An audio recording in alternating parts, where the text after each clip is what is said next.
Nah, sekarang kita dapat penghargaan dari Ibu Wakil Ketua KPK untuk memproses pemasukan rekening pembayaran daripada penanganan COVID-19 di Desa Baret Baru.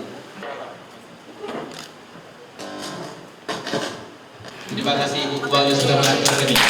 Ya, termasuk rekening RW.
Saya salut di mana Pak Kepala Desa, kantor desanya luar biasa. Bukan Pak Kepala Desa nih, memang kelihatan sangat mencintai daerah. Luar biasa, Bapak. Sukses. Memang kedatangan KPK ke daerah Kalimantan Barat bersama dengan teman-teman Korsubika sebetulnya, jadi bukan melakukan penindakan, tetapi kemudian melakukan pencegahan. Kenapa? Karena kita harap bahwa dengan melakukan pencegahan setidaknya semua sistem berjalan dengan baik, sehingga kita minimalisir yang namanya tindak pidana korupsi. Kalau sekarang pimpinannya sekarang memang mengikuti program pemerintah dalam hal Stranas PK yang berhubungan dengan soal perizinan dan tata niaga untuk disederhanakan, kemudian ada reformasi birokrasi, kemudian ada penegakan hukum, dan kemudian ada yang namanya pengelolaan keuangan negara. Salah satunya tentunya adalah dengan pola perbaikan sistem. Nah, kalau kemudian kita ke depannya juga akan melakukan pendidikan untuk dari usia dini sampai kemudian kita telah mendapatkan jabatan, dan kita harapkan pendidikan juga dilakukan dengan cara formal dan informal. Kenapa? Kita harapkan dengan pendidikan maka orang akan tahu. Ketika dia tahu, dia tidak punya keinginan untuk melakukan tindakan-tindakan kecurangan. Kalau kemudian pendidikan berhasil, maka kemudian kita bagaimana melakukan pencegahan? Kita menggunakan perbaikan sistem. Kita akan dipaksa, tadi saya tanya Pak Bupati pasti pertama masyarakat terpaksa. Tapi memang harus dipaksa. Kondisi COVID banyak menguntungkan hal-hal positif. Kalau kemudian desa atas arahan dari Pak Bupati ini sebagian besar 2/3 sudah menggunakan pola-pola digitalisasi, lah anak-anak kita sendiri juga belajar online. Mau tidak mau para orang tua kemudian anak-anak itu kemudian bersinergi belajar tentang tidak boleh gaptek lagi.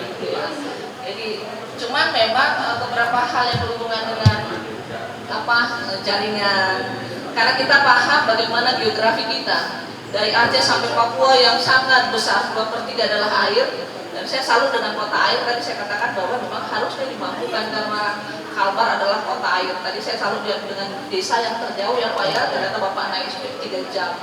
Nah, kalau kemudian pencegahan ini berhasil, sistem dibangun, terintegrasi antar OPD, antar kementerian, lembaga, dan kemudian daerah, antar masyarakat juga memahami, transparansi terbangun, akuntabel juga terbangun, maka kecurangan dan jebakan bagaimana dulu begitu pertama ada dana desa, sebagian besar kepala desa berpotensi menjadi calon-calon pelaku gitu, dan dengan ini kami pikir bahwa akan meminimalisir Jadi kepala desa juga punya kemampuan untuk ikut paham tentang teknologi dan menghindari terjebak dengan tindak pidana itu.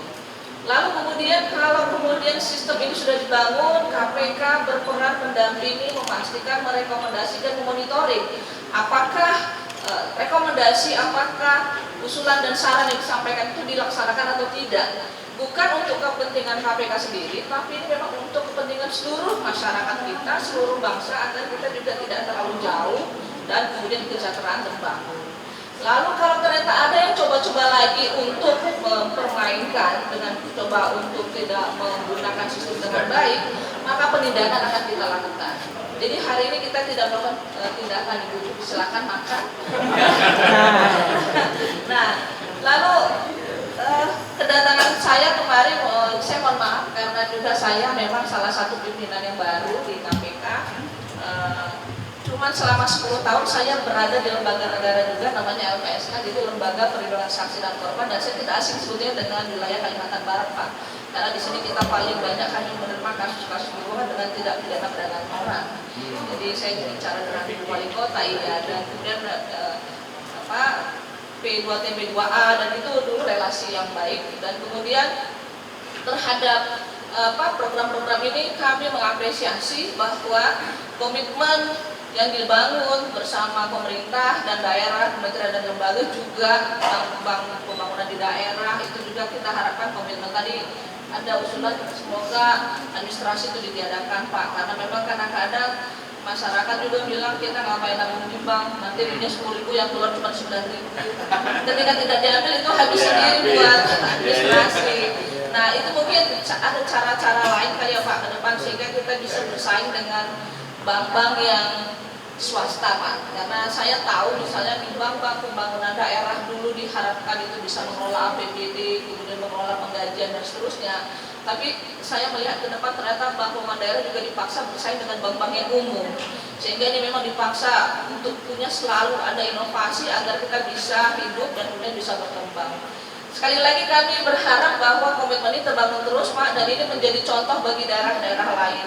Mudah-mudahan nanti Kabupaten Kuburaya melalui teman-teman dari Porsinga di KPK itu bisa memberikan contoh dan membawa Bapak misalnya ke wilayah lain yang bagaimana memotivasi seluruh perangkat, memotivasi seluruh masyarakat untuk ikut berkontribusi agar kemudian baik selama COVID ataupun setelah COVID ini menjadi lebih baik ke depannya. Saya pikir itu sekali lagi saya ucapkan selamat berkarya, selamat mempertahankan dan terus meraih prestasi walaupun anggaran dari daerah pusat provinsi itu semakin mengecil, tapi jangan merasakan ternyata saya dituntut, kalau kata Tuhan semakin kamu diberi kesusahan maka Tuhan tahu kamu punya kemampuan besar untuk. Terima kasih.